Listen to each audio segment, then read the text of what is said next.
21 April 2025ના રોજ જ્ઞાન સાધનાની final answer key આવી છે.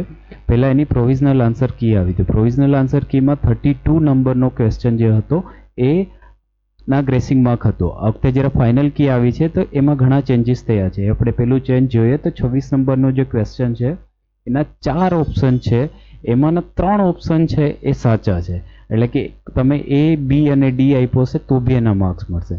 એના પછીનો પ્રશ્ન છે 32 નંબર, જેને આપણે સોલ્વ કરીને જોયું હતું. 4 ઓપ્શનની અંદર જવાબ આપેલો નથી, એટલે કે આનો એક ગ્રેસિંગ માર્ક્સ મળશે. એના પછીનો પ્રશ્ન છે આપણી પાસે 39, જે ઓલરેડી પ્રોવિઝનલ કીમાં કીધું હતું કે એના માર્ક્સ મળશે, એટલે આનું બી એક ગ્રેસિંગ માર્ક્સ છે.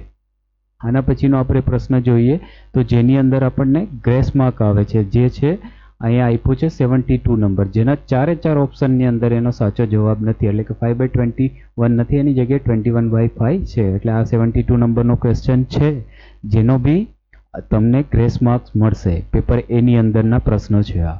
એના પછીનો આપણે પ્રશ્ન જોઈએ તો 87 નંબરનો છે ગુજરાતીનો પ્રશ્ન, જેની અંદર સાચી જોડણી કઈ ખોટી જોડણી છે એ તમને શોધવાની હતી, અને એનો જે જવાબ આપ્યો એ જવાબ મુજબ અહીંયા જે આવે છે એનો 87નો ગ્રેસ માર્ક્સ મળશે.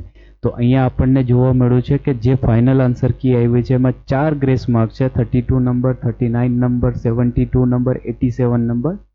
એના 4 માર્ક્સ મળશે. પ્લસ અહીંયા જે 26 નંબર છે જેમાં એ, બી અને ડી એ બંને ત્રણેય ઓપ્શનમાંથી કોઈ બી પસંદ કર્યું હશે તો મળશે. આપણે પહેલાં બી ફાઇનલ કર્યું હતું અને પહેલાં બી આપણે વાત કર્યું હતું અને સોલ્વ બી કર્યું છે કે આ વખતેના પેપરમાં ગ્રેસિંગ માર્ક્સ છે, જે ફાઇનલી આજની ફાઇનલ આન્સર કીમાં આપણને જાણવા મળે છે.